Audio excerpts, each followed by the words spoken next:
Estudantes, dar ouvido ou não aos pais? De novo, nós não estamos indo para o ouve 100%, nem nunca ouve, né? Não estamos usando essa dicotomia de novo. Mas dar mais atenção, dar mais ouvidos ou dar menos ouvidos para os pais? Porque ao mesmo tempo que os pais podem, assim como professores também, dar essa experiência, tem essa experiência e pode usar isso, a pergunta é, será que não se projeta preocupação e medos próprios no filho, no caso, que é o estudante que a gente está falando?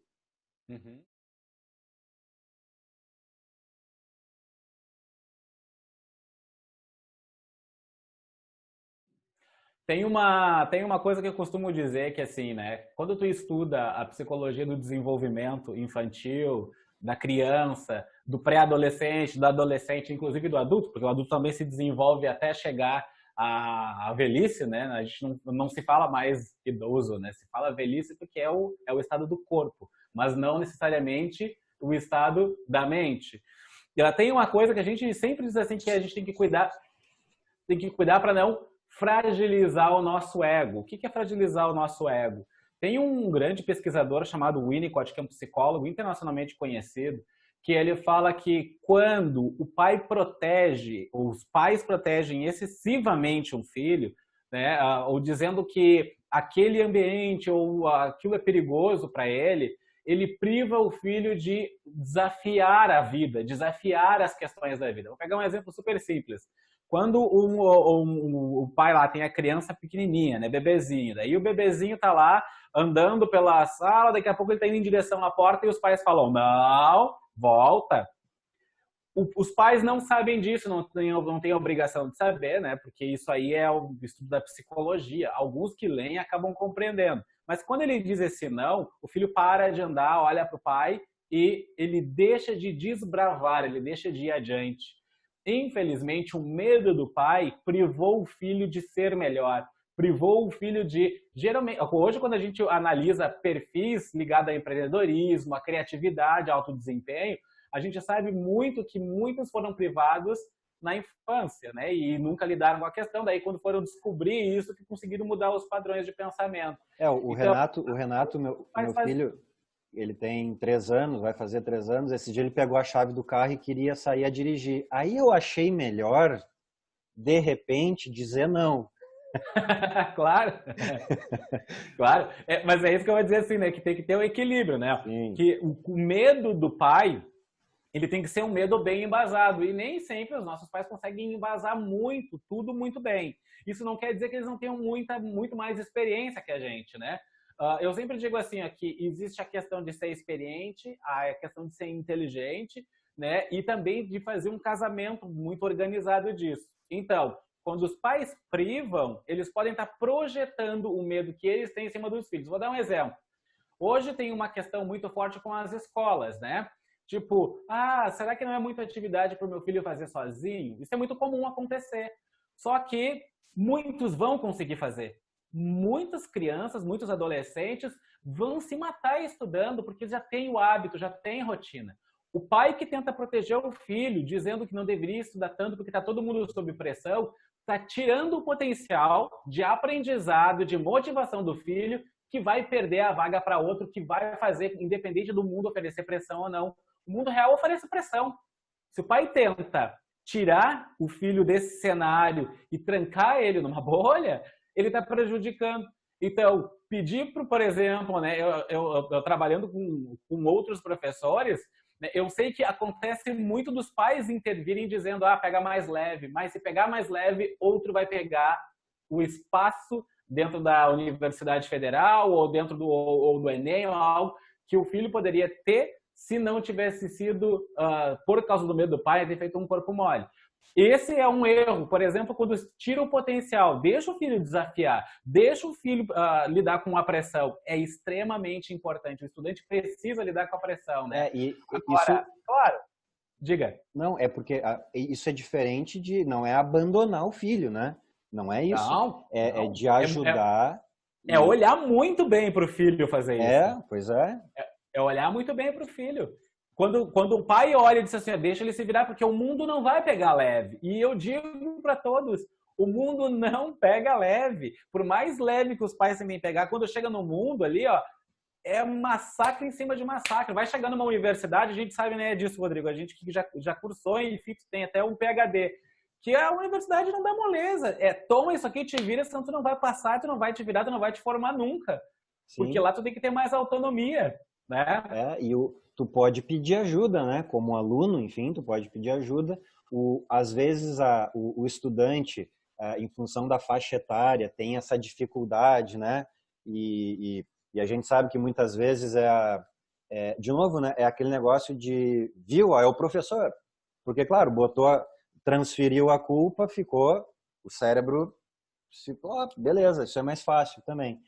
Mas, então, não é que não possa pedir ajuda para os próprios professores, quando tem esse acesso, mas para os pais. E os pais que ajudem também. Mas isso me parece não ser a ajuda, né? De dizer assim, não, vou falar com o professor. Ainda que existam professores que façam coisas que realmente estão fora, né? E aí agora eu tô dando uma pequena defendida na classe de professores aqui, porque, né, por motivos óbvios, mas a pressão é muito grande em cima dos professores também. O professor é o cara que pega a bola do zagueiro e tem que criar o cara fazer o gol. Então, isso também. Então, por um lado, tem uns aqui pedindo coisa, e tu tem que mastigar aquilo e entregar, e ainda não pode entregar muito, mas não pode entregar pouco, então é difícil. Então, é claro que tem erros de todos os lados. Mas eu estou considerando uma situação onde é bem isso. Aquilo que está sendo oferecido, vai ter vários que vão fazer. Então, tu não pode dizer que não é para fazer, né? Não, relaxa. Tem uma coisa, Rodrigo, que eu acho que mata a charada, assim, ó. Um professor, quando ele organiza a sua grade didática, aquilo que ele vai ensinar, né? Quando ele prepara todo o seu cronograma de aula e tudo, eu pensei que tinha colocado no silêncio, vou colocar de novo aqui só um minuto. Ele está preparando o aluno para o mercado, não é para o vestibular só, né? Porque lá no mercado, vamos dizer assim, para o trabalho, para o emprego, para a vida profissional, não tem corpo mole. Lá tu vai chegar na entrevista de emprego, eu sou psicólogo que trabalhou com recrutamento e seleção. Tu vai lá e faz uma entrevista. Eu vou descobrir direitinho numa entrevista se tu é uma pessoa realmente preparada. E uma pessoa realmente preparada é assim, tá, ok, aprendeu a lidar com pressão, assumiu as responsabilidades, né, fez o que precisava. E um professor, quando prepara o seu modelo didático, não é da cabeça dele ou para agradar os alunos. É para deixar a pessoa preparada para aquilo que ele vai se encaixar no futuro. Né? Que as pessoas às vezes pensam assim, ó, pega mais leve com meu filho ou pega mais pesado com meu filho. Não, tem um necessário que ele pode se dedicar. Às vezes a pessoa extrapola, já vi gente estudando 12, 15, 20 horas por dia sem parar, né? E o cérebro nem dá conta disso, assim como pessoas dizendo, não, pega mais leve. Não, tem um equilíbrio que foi feito estrategicamente para que alcance um resultado. Só tem que seguir à risca essa regra, né? Sim. E não é fácil, né? É difícil esse meio termo. É só pensar que, obviamente, nós temos ali, dependendo se é um ensino médio, se é cursinho, se é faculdade, enfim, às vezes tu tem 50 cabeças te olhando ali e tu tem que conseguir fazer com que, se por um lado não torne aquilo grego, e eu estou falando da aula de física, né? Então, não fique grego aqui, também não pode ser uma coisa ridícula aqui. Então, tu tem que conseguir dosar. E aí a hora que tu dá uma puxadinha aqui, para alguns vai ficar mais difícil, mas eu preciso fazer isso. Porque eu preciso mostrar um pouquinho além. Por outro lado, eu não posso também... Vai ficar fácil para alguns de vez em quando, porque eu preciso ir nos dois extremos ali. E no virtual, isso, que é a minha última pergunta para ti, já envolve isso, mudou essa relação, ou está mudando, enfim. Porque isso é uma coisa assim, ó, por exemplo, a gente está fazendo atualmente muitas aulas ao vivo, né? Nós estamos fazendo aqui ao vivo mas é uma gravação, né? A famosa gravação ao vivo que nós estamos fazendo aqui, não vai ter edição, só para botar a abertura e o final, mas o que nós estamos fazendo aqui vai ser gravado e vai ser colocado assim. Mas a aula ao vivo é aquele negocinho, que nem hoje de manhã eu estava dando a aula e o meu filho estava aqui vendo televisão e narrando o desenho do Sonic que estava dando ali, e estava entrando áudio aqui, eu tive que mandar ele, pedir para ele parar de falar ali, ele estava cantando ali, enfim. E isso é uma coisa, que é um aspecto que eu estou dando aula na minha sala, entendeu? Sim. O aluno, eu até brinco que muitos ali, às vezes, acaba a aula, tu sai da reunião, né, do aplicativo, e tu deu tchau e fica uns 5, 6 ali com os nomes, claro, estão com os vídeos fechados, né? E que dormiram, estão almoçando, estão fazendo qualquer coisa, só ligaram ali. Bom, pode acontecer que esteja fazendo outra coisa importante. Eu tô usando a brincadeira do dormir porque acontece certamente que às vezes o aluno na aula seguinte ele vem pedir desculpa que dormiu, tá? Mas assim, isso é uma coisa que eu não estou vendo se ele está me olhando, se ele está balançando a cabeça, concordando, se ele franziu a testa. Esses detalhes que tu sabe bem, que são as leituras das linguagens não verbais e tal, isso é fundamental na hora de tu explicar uma coisa que é importante, né? E esse tipo de coisa a gente não está tendo. Tem outras vantagens, tem os recursos que eu posso compartilhar a tela, desenhar, pintar, botar vídeo, tirar vídeo, GIF, que às vezes durante a aula tu tem o quadro branco lá, eu não vou ligar o equipamento que às vezes eu não tenho à disposição. Mas mesmo quando eu tenho, eu não vou ligar para mostrar uma foto, aí assim, 5 segundos vendo a foto, tá, gurizada, era isso. Não vou botar foto, então tu segue. Esse tipo de recurso aqui eu posso botar, né? Põe a foto, põe tudo que quiser e tal. A minha pergunta é, o que é o tal do novo mundo normal? Que eu estou vendo muita gente falar besteira, assim, na minha opinião, pelo menos, que é o mundo normal. O mundo, esse, na minha opinião, não é o mundo normal. Ele é atualmente o que nós temos à disposição. O mundo não vai ser mais como era antes, isso sim. Mas, por exemplo, eu não posso... O Piangers, casualmente, o Piangers, não sei se tu viu, se não viu, procura uma postagem dele exatamente sobre isso essa semana, no final da semana passada, que ele fala que é uma guerra o tempo inteiro do teu home office, aí ele generalizou, né, dos professores também, mas o home office com a louça que está lá, com a comida que tem que fazer, que tem que cuidar do filho, porque vai vir não sei o quê, e tudo aquilo com o home office. É difícil para quem tem uma criança, no meu caso de menos de 3 anos, é mais difícil, e vários outros casos, né? Então, o que é um novo mundo normal? Tá, vamos por etapas aí, né? Quando a gente fala do novo mundo normal e a gente fala aí do que mudou, né, por causa do isolamento social, do coronavírus, é que muitas coisas que se projetava, né, que grandes especialistas ligados ao futurismo projetavam, acelerou e aconteceu. Vou dar um exemplo. O home office foi algo que era plano de algumas empresas, porque eles não tinham certeza e dados suficientes para saber se poderia cair ou não a produtividade de uma empresa. Só que com a pandemia notou-se que flui muito bem, tanto que o Facebook já anunciou que o plano agora para que seja praticamente a maioria dos seus funcionários home office, né, grandes empresas de telecomunicação já fizeram isso, muitas universidades já estão indo para esse segmento, muitas escolas já estão, principalmente particulares, já estão também indo para esse segmento, porque isso era o que seria, isso era o projetado para o futuro. Então, parte do novo normal, lembrando que assim, o novo normal é de norma, o que está na norma, né? Aquilo que fica convencionado. É que uma hora a gente viveria isso mesmo, só que antecipou. Então tem isso, esse é o novo normal.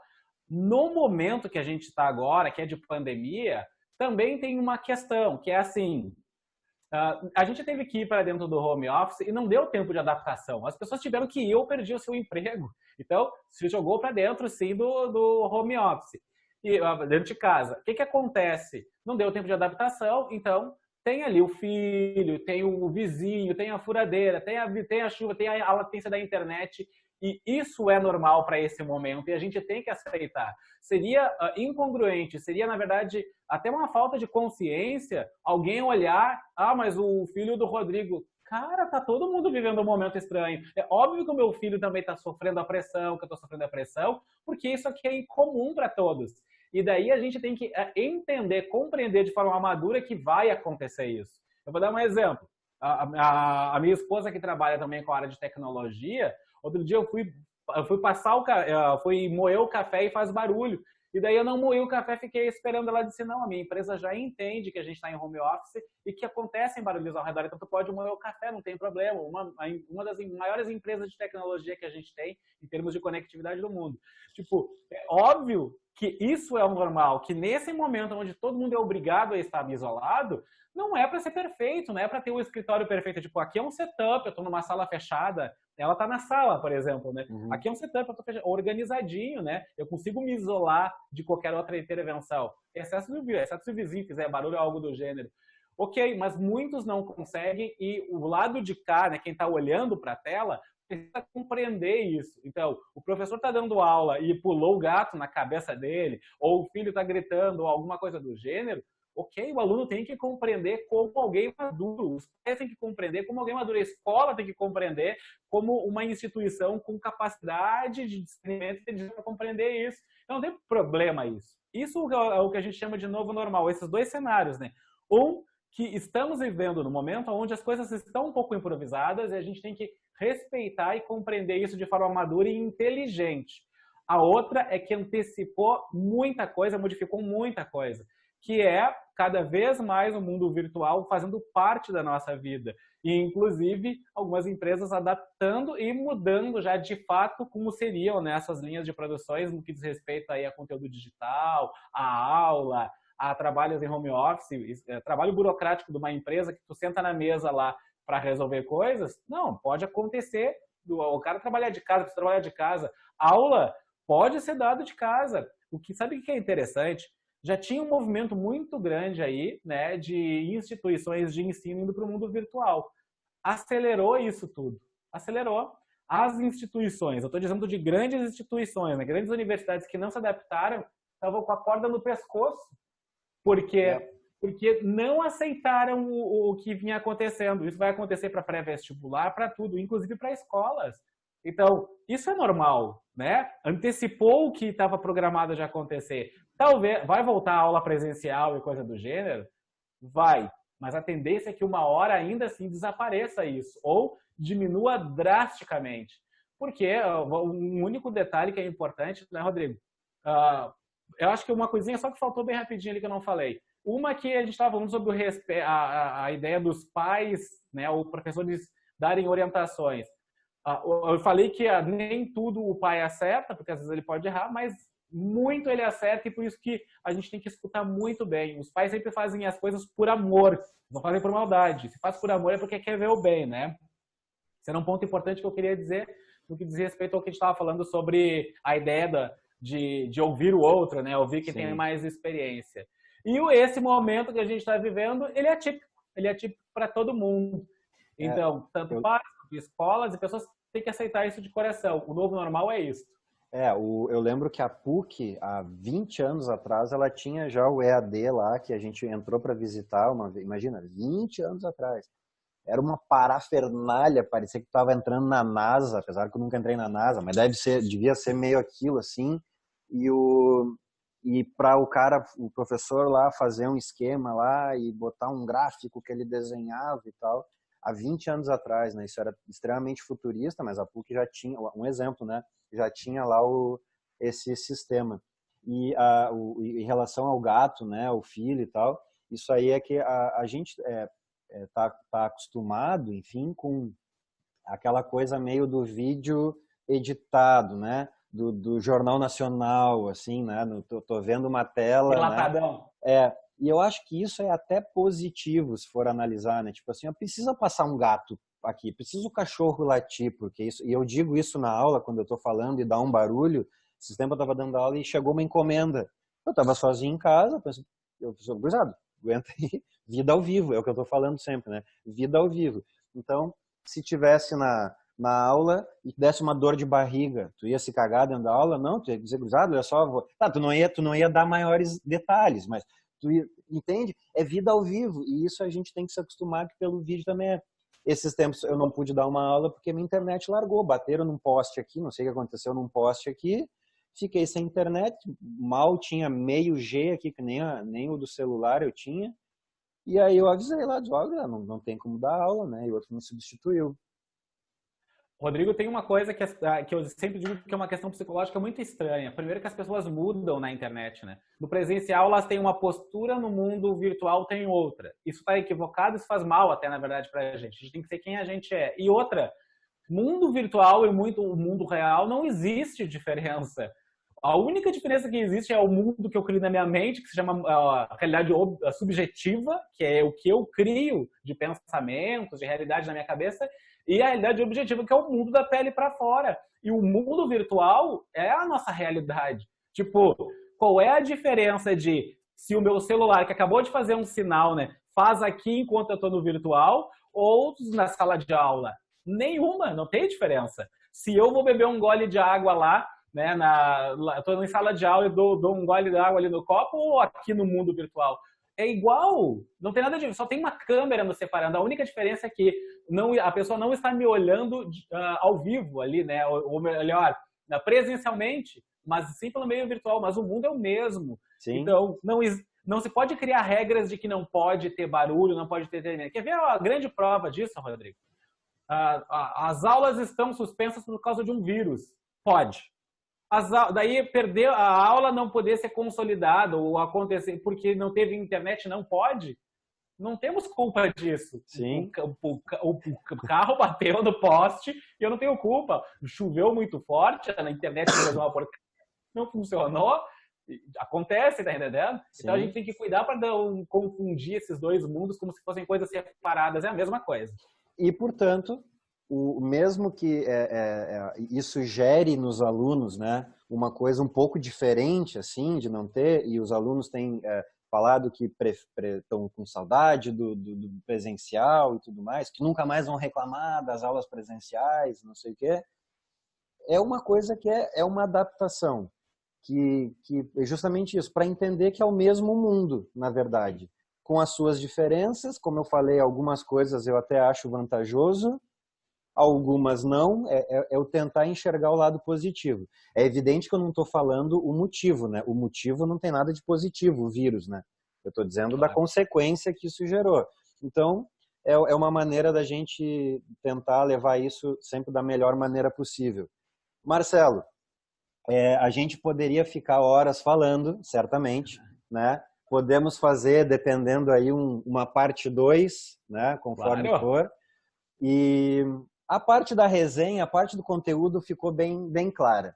A parte da resenha, eu acho, pela nossa interação e tal, deu para ver, eu não vou convidar nunca nenhum bosta para ficar falando aqui, para ficar alisando ou elogiando de graça.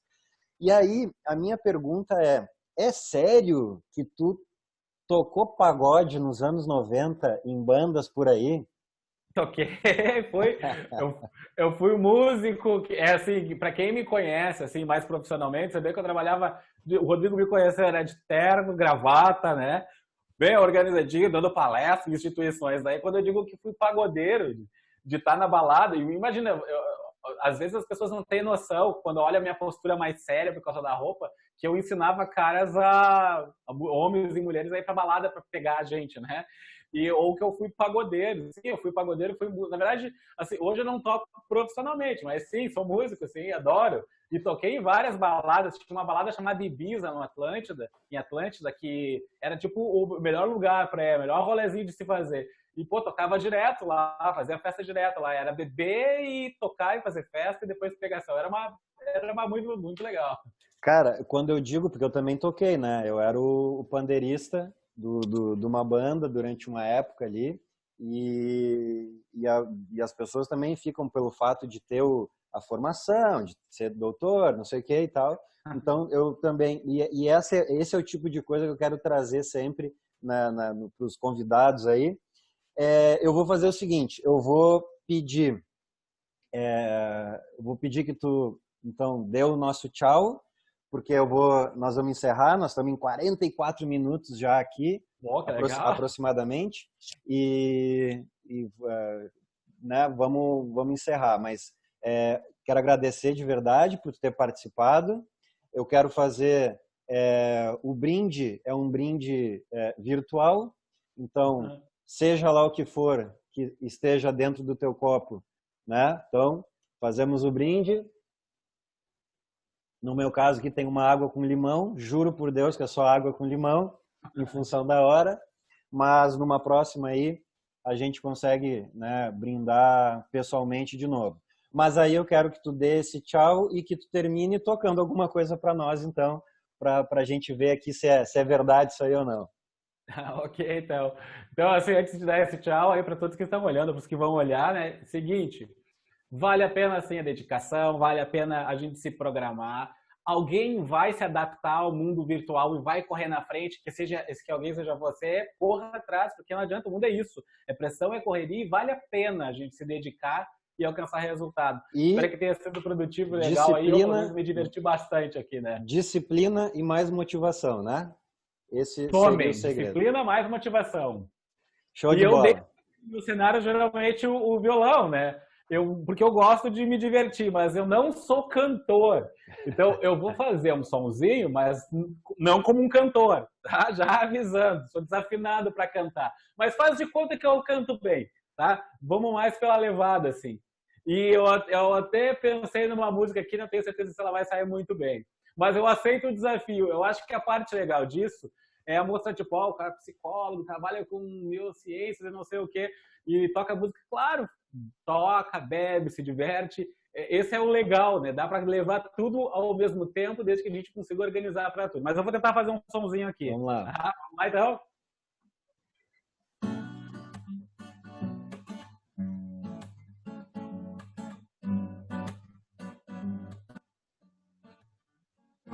Ela riu do meu cabelo sem me conhecer, e eu que sou um cara esperto já colei pra ver qual que era da morena com um sorriso lindo do olho azul.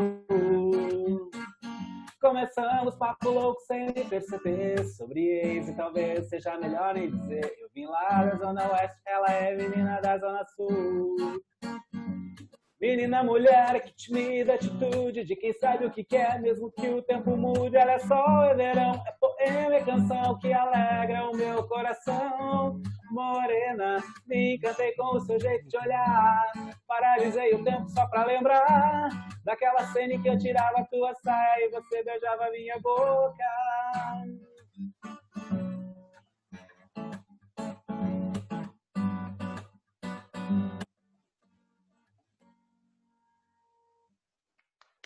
Aê! Beleza? Próximo ensaio melhor? Não, dos anos 90 para uma música de jovem, uma musicazinha de jovem. Jovem. Marcelo, grande abraço e nos falamos aí. Valeu mesmo. Um abraço, amigo. Obrigado pelo convite aí. Um abraço a todos. Tchau, abração. Tchau. Falou.